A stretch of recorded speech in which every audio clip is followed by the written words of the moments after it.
Hello, ici Ellie de La Voix qui crie dans le désert, le podcast du groupe de méditation Inuani. On se retrouve pour un épisode où je vais reprendre, comme à mon habitude, les derniers partages qu'on a eus aux dernières méditations avec le groupe. Alors, on a parlé du fait que si on comprend que absolument tout est la divinité, que ce soit la lumière, que ce soit l'obscurité, la dualité, tout ça est une émanation de la divinité, alors c'est beaucoup plus facile de se laisser aller dans les expériences, même celles qui nous paraissent peut-être bizarres, qui nous paraissent contradictoires ou même obscures, ou peut-être quelque chose où on ne comprendrait pas pourquoi est-ce qu'on doit vivre cette expérience avec notre conscience humaine rationnelle. Toutes les expériences, tout ce qui se passe dans d'autres dimensions qu'on n'arrive pas nécessairement à comprendre. On se rappelle qu'il faut avoir le courage d'avancer dans ces expériences parce qu'elles vont nous apporter quelque chose, et c'est quelque chose qu'on va comprendre progressivement au travers de notre évolution. Et je le répète, mais je sais qu'on a beau le répéter, quand on arrive dans une expérience comme ça, et ça arrive tout le temps, dans le groupe, il y a des gens qui témoignent, il y a telle expérience qui a commencé à m'arriver, j'ai commencé à avoir peur, j'ai pas voulu y aller, c'était bizarre. Alors qu'en fait, on se rappelle que si les expériences particulières, bizarres, font partie d'un grand tout, elles vont participer à notre évolution, et c'est normal d'avoir peur, mais quand on se rappelle du fait que on se rappelle cela, ça nous permet de nous laisser aller un petit peu plus progressivement et peut-être assumer complètement sa responsabilité de chercheur et y aller vraiment dans ces expériences, de se dire, bon, j'ai la confiance, je sais que je suis en train de suivre une voie qui est douce, qui est naturelle, et je me laisse aller peu importe ce qui arrive, parce qu'il n'y aura jamais quelque chose qui va être trop brusque, puisque je suis dans une voie qui est douce et naturelle. Le chemin de l'évolution spirituelle, c'est quelque chose que Rodolfo il répète souvent, mais qui n'est pas couleur de rose.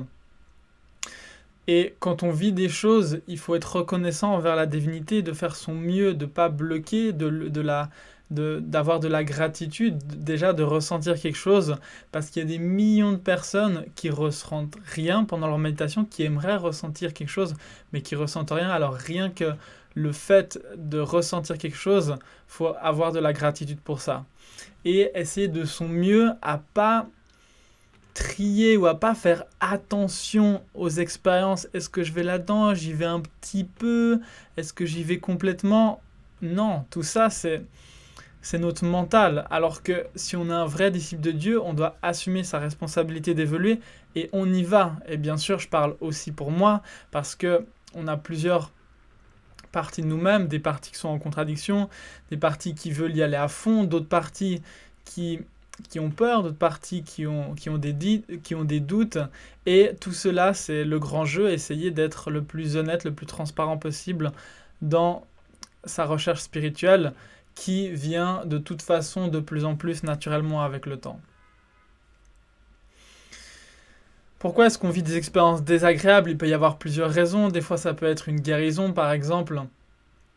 C'est dans votre karma que vous allez devoir guérir, peut-être en faisant 4, 5, 10, 20 méditations, peut-être en une méditation, et que là, il y a peut-être une guérison miraculeuse qui va se produire. Mais des fois, ça peut être, cette guérison, elle peut arriver donc spontanément ou alors sur la durée. Et ça peut être, on se sent baigné d'amour, de lumière, et c'est vraiment une expérience qui est agréable, mais des fois ça peut être, selon notre karma, une guérison, mais où on a mal. C'est-à-dire que par exemple, si on a un problème au dos et qu'on commence à la ressentir plus fortement pendant la méditation, c'est parce qu'il y a une activation, c'est parce qu'il y a quelque chose qui est en train de se passer, une réharmonisation au niveau cellulaire, une guérison, mais pour certaines raisons, on doit ressentir de la douleur pendant cette guérison. On peut aussi vivre des expériences qui sont moins agréables pendant la méditation quand il y a d'autres vies qu'on a vécues qui refont surface. Et en fait, finalement, elles refont surface pour faire un nettoyage, mais quand elles refont surface, on ressent les choses. Et ça peut être des choses désagréables parce qu'on a tous vécu des personnages différents dans d'autres vies, peut-être des personnages qu'on n'a pas idée aujourd'hui, mais on a tous expérimenté plein de choses dans d'autres vies, d'être des voleurs, d'être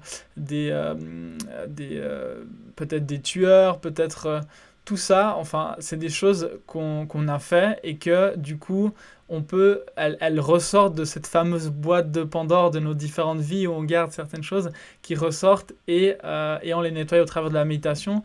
Donc, se rappeler, garder à l'esprit d'avoir de la gratitude pour ça. Comprendre aussi que la méditation, c'est seulement un outil, se le rappeler, et c'est quelque chose qu'on a besoin jusqu'à un certain point, mais quand on passe à un niveau de conscience vraiment supérieur, on peut le mettre de côté, on n'en a plus besoin. Et c'est ça, c'est un niveau de conscience supérieur, c'est d'avoir la maîtrise, de contrôler son univers mental, émotionnel, et de pouvoir simplement s'asseoir, se relaxer et d'aller directement dans d'autres dimensions, se déconnecter de la troisième dimension pour vivre tout ce qui se passe dans d'autres dimensions que la divinité veut nous faire vivre.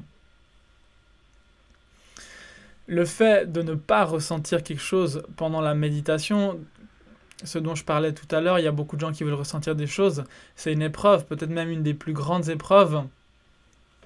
Et je dis ça parce qu'il y a le fait de ne pas ressentir, de n'avoir jamais ressenti quelque chose, ou peut-être très peu, ou en tout cas, peut-être s'imaginer que ressentir quelque chose, c'est ressentir ce que certaines autres personnes décrivent ressentir, alors que il y a des personnes qui pensent ne rien ressentir, alors que finalement, elles ressentent des picotements, elles ressentent une lourdeur, elles ressentent une paix, et tout ça, c'est quelque chose, c'est déjà quelque chose, il faut s'accrocher à ça, il faut s'accrocher aux moindres petites choses qu'on a pour pouvoir la comprendre et la décupler pour évoluer.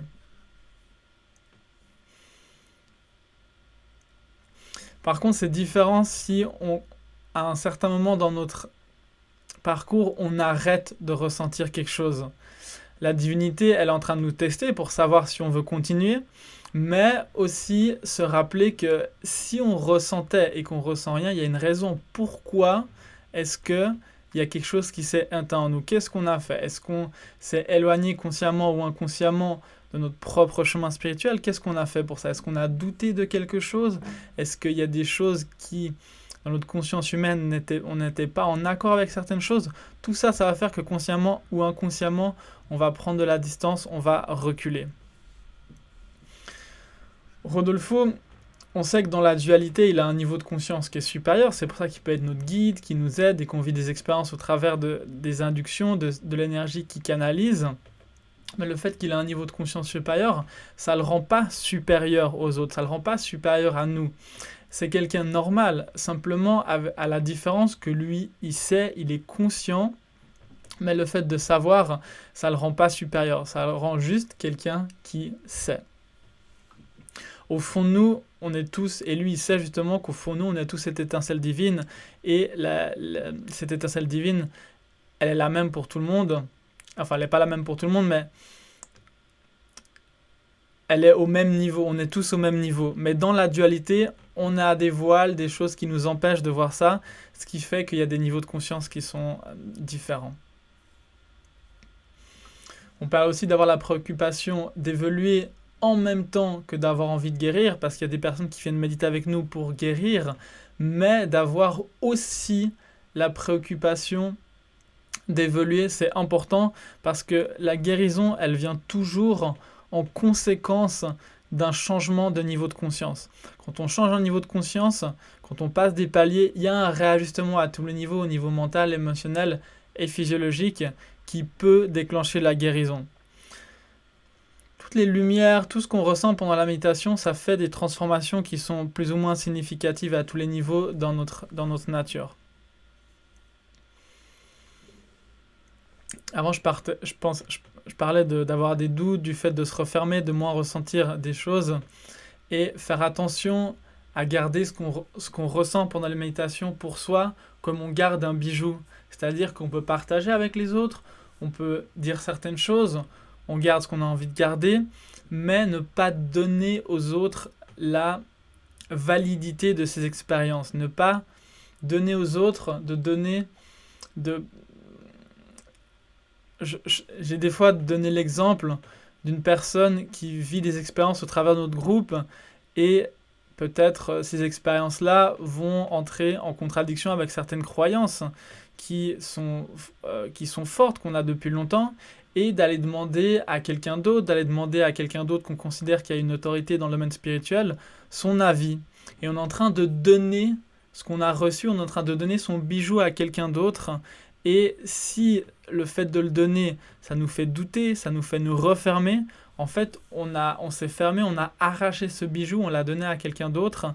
Et finalement, quand on revient, quand on veut revivre une expérience, on la vit pas, on la vit moins, et ça prend du temps de se réouvrir du fait que on avait notre libre arbitre et on a décidé de se fermer de manière plus ou moins consciente à ce qu'était notre évolution.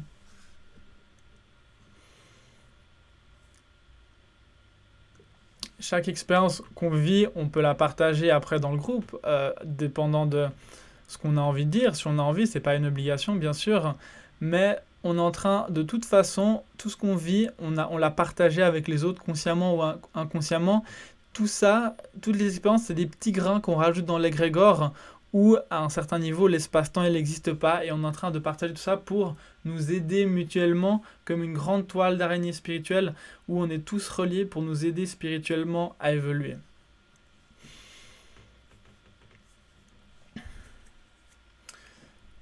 Des fois, on dit que le démon, le diable, l'enfer, tout ça, ça n'existe pas, et que tout ça, c'est des croyances. Mais quand on commence à vivre des expériences obscures, quand on commence à se confronter à soi-même, ben ça existe pour nous, c'est réel, ça nous fait peur, il y a vraiment quelque chose de puissant. Et du coup, on peut se poser la question, mais qu'est-ce que ça veut dire ça n'existe pas? Parce que moi, quand je suis en méditation et que je ressens certaines choses, ou de par mes croyances, je vis vraiment ça. Alors qu'est-ce que ça veut dire? Et se rappeler qu'on dit qu'il n'y a aucun pouvoir qui contredit la perfection de la divinité, c'est bien joli, mais qu'est-ce qu'on fait quand on vit une expérience comme ça? Simplement se rappeler que ce pouvoir qu'on considère comme maléfique ou obscur ou peu importe, il existe dans la dualité, mais pas au-delà. Et qu'on est en train de vivre quelque chose dans une dimension, mais que dans d'autres, ça n'existe plus. Et c'est pour ça qu'on dit qu'au final, ça n'existe pas. Parce que ça existe, ça a été créé par le mental, par plein de choses, par des égrégores collectifs, mais ça n'a pas de réalité en soi dans d'autres dimensions. Ça l'a seulement dans celle où on est en train de la vivre.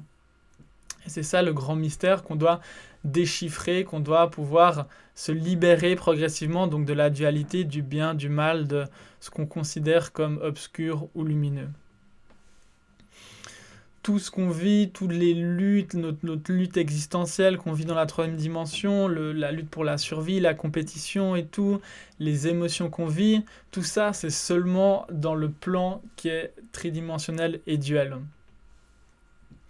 Quand on est conscient, on arrive progressivement à s'en sortir de cette lutte, à sortir, et on n'est plus esclave de nos émotions, on n'est plus esclave de nos sentiments. Tout ça, c'est des choses qu'on peut utiliser, qu'on peut activer comme on a envie, mais c'est nous qui décidons. On a le contrôle, la maîtrise. Et je ne parle pas de répression des personnes qui sont mystifiées, qui sont fanatisées, qui pensent avoir la maîtrise, quand ils sont simplement en train de se réprimer parce qu'ils ont un ego spirituel et qui décident qu'ils ont dépassé certaines choses, alors qu'en fait, ils sont en train de les rendre encore plus puissantes et de par les réprimer, ils vont contracter, ils vont commencer à avoir une personnalité qui est incohérente ou alors une personnalité dissociée du fait que ces forces-là, elles existent en eux, mais qu'elles ne sont pas reconnues. Rodolfo, ce qu'il fait, c'est qu'il nous active, pendant les méditations, il fait que ça, il nous active le plus qu'il peut, jusqu'à ce que nos expériences, elles changent, elles évoluent, elles sont toujours plus différentes, pour se réveiller progressivement, pour pouvoir se secouer de toutes ces croyances, de tous les paradigmes, de tout ce en quoi on croit et qui nous tient à l'emprise de la dualité, qui nous attire comme la force de la gravité. Certaines croyances, on s'en rend compte, mais on peut avoir peur de les laisser parce qu'on se dit, si je laisse ça, si je laisse telle croyance, ou si je laisse telle situation dans ma vie, finalement, qu'est-ce qui va rester? Puis on a peur d'un vide, alors que justement, c'est ce vide, c'est dans ce vide qu'il faut aller, qu'il faut se laisser porter, parce que ce vide-là, il va nous faire évoluer, il va nous porter à un autre niveau de conscience. Mais il faut oser se laisser aller dedans. Et comme on dit, prendre son bouclier, son épée et être un guerrier pour affronter tous nos propres parasites de l'obscurité. On parlait du fait que dans certaines traditions spirituelles, on dit il faut faire ceci, il faut faire cela, et tout, parce que les traditions disent ça, et finalement, c'est une habitude, mais se rappeler que les traditions, elles sont humaines, et à la mort, de toute façon, ces traditions même qui peuvent être millénaires, on va se rendre compte qu'on était dans certains mensonges à un certain niveau, dépendant de notre niveau de conscience. Et on va savoir, on va être conscient qu'on est dans le mensonge. Et quand on va revenir pour une nouvelle incarnation, dès qu'on va s'incarner, tout de suite, il y a tous les parasites qui vont revenir sur nous et qui vont nous faire oublier qu'on avait compris qu'on était dans le mensonge et on doit refaire le chemin progressivement pour se rappeler. Et c'est ça le grand mystère, le grand jeu. Pourquoi à chaque fois on oublie et qu'on doit se rappeler progressivement avec toujours certains signes, certains indices qui nous indiquent qu'est-ce qu'on doit faire, si on est sur la bonne voie ou pas. La dernière chose que Rodolfo nous a partagée, que je trouve intéressante, c'est que il nous partage plein de choses, Rodolfo, il nous explique et tout, il va plus ou moins dans les détails, dépendant, mais il y a certaines choses qu'il ne dit pas. Il est prudent pour faire attention de ne pas trop rapidement casser les croyances, les schémas, de nos schémas pour pas qu'on ait une résistance qui se crée. Parce que s'il nous disait certaines choses qu'on n'est pas prêt à entendre, simplement ça nous détournerait de notre chemin, de notre évolution. On dirait non, mais c'est pas possible. Non, moi je peux pas. Ou alors je veux pas, ou alors non, qu'est-ce qu'il raconte? Alors tout ça, c'est un engrenage c'est quelque chose qui se fait naturellement, qui se fait progressivement. Et dans ce sens-là, Rodolfo, il est prudent et il fait attention de dire que ce qu'il faut dire, peut-être un peu plus ou un peu moins que ce qu'il faut dire pour nous accompagner dans notre évolution spirituelle. Je vous remercie de m'avoir écouté. J'espère que ce podcast il vous a amené quelques réflexions intéressantes. C'est vraiment pour ça que je le fais, pas pour heurter la sensibilité de qui que ce soit. Et je vous rappelle que si vous ne méditez pas avec le groupe, essayez de venir. Vous pouvez cliquer sur le lien qui est juste en dessous, voir si c'est une méditation et une voix qui vous correspond.